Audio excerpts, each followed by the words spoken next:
North Korean leader Kim Jong Un has met with Russian Defense Minister Sergei Shoigu in his first known meeting with a foreign dignitary since the COVID-19 pandemic. Kim and Shoigu discussed matters of mutual concern related to defense and regional security, and viewed an exhibition of weapons, including ballistic missiles, North Korean state media reported on Thursday.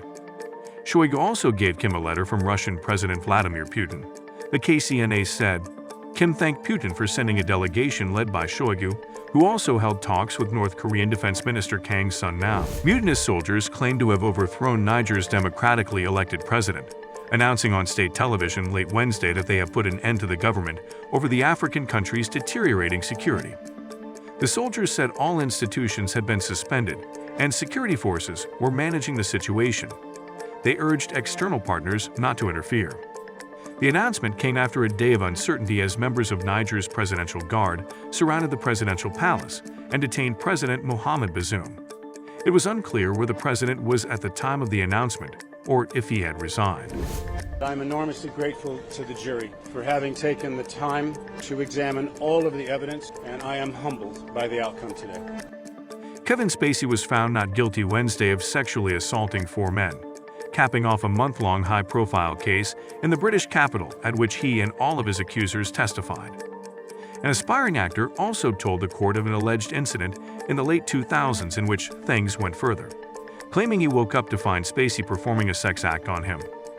Spacey, who took the stand this month, said that he did perform oral sex on one of the accusers, but that it was consensual. Prosecutors said in a statement that they respect the decision of the court and that it was the role of the jury to consider the charges, and we respect the decision of the court. Severe thunderstorms struck southern Michigan on Wednesday, uprooting trees, downing branches and power lines, and cutting electricity to more than 140,000 customers, utilities and others reported.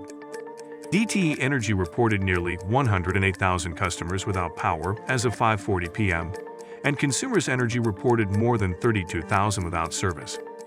The National Weather Service reported trees and tree limbs had fallen in the Detroit area, Ann Arbor, and other locations across southern Michigan.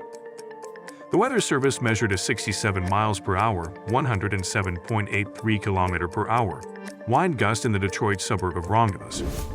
Sinéad O'Connor, the gifted Irish singer-songwriter, who became a superstar in her mid-20s and was known as much for her private struggles and provocative actions as for her fierce and expressive music, has died at 56. Recognizable by her shaved head and with a multi-octave mezzo-soprano of extraordinary emotional range.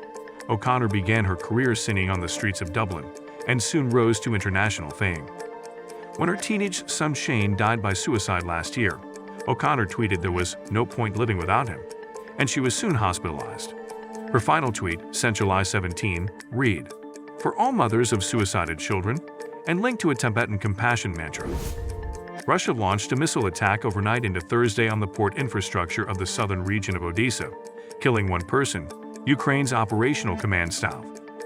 Caliber missiles were launched from a submarine in the waters of the Black Sea at a critically low altitude, which made detection difficult. In a separate update on Thursday, the Ukrainian Air Force said it had recorded 2 Caliber missiles from a submarine in the Black Sea and 8 Shade drones from the direction of Primorsko-Akhtarsk.